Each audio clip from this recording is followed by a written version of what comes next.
Niklas, kan du berätta vem du är? Jag är Niklas Altermark.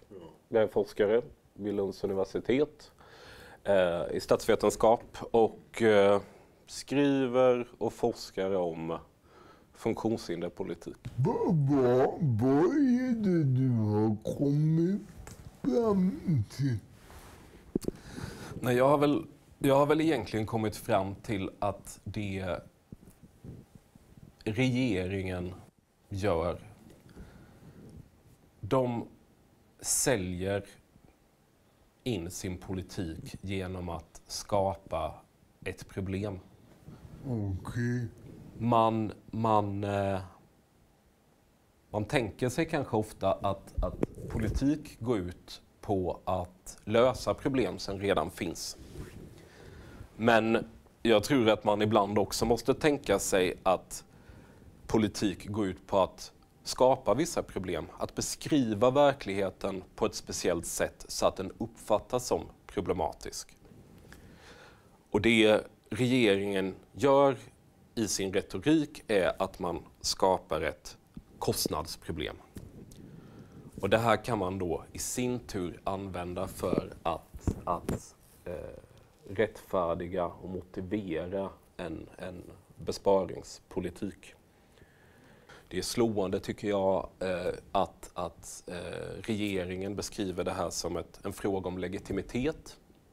Anledningen till att vi måste göra nedskärningar, att vi behöver en LSS-utredning, är för att assistansen ska vara legitim. Regeringen, eller Åsa Regnér brukar i sina debattartiklar skriva att assistansen är så oerhört viktig och just därför måste vi veta vad varje krona går. Den typen av formuleringar får vi. Och det som är paradoxalt med det är ju att det är regeringen själv som undergräver assistansens legitimitet, för att det är huvudsakligen regeringen själv som ifrågasätter den. Alltså om vi går tillbaka 5-6 år i tiden så fanns det ju inte en jättestor offentlig debatt om att assistansen skulle sakna legitimitet och trovärdighet, utan det är ju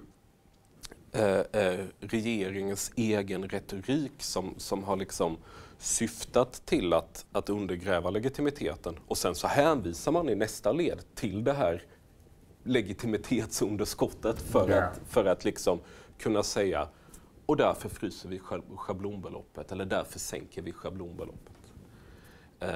Och jag tycker också att det är slående hur man i sin retorik ställer olika grupper av funktionshindrade mot varandra.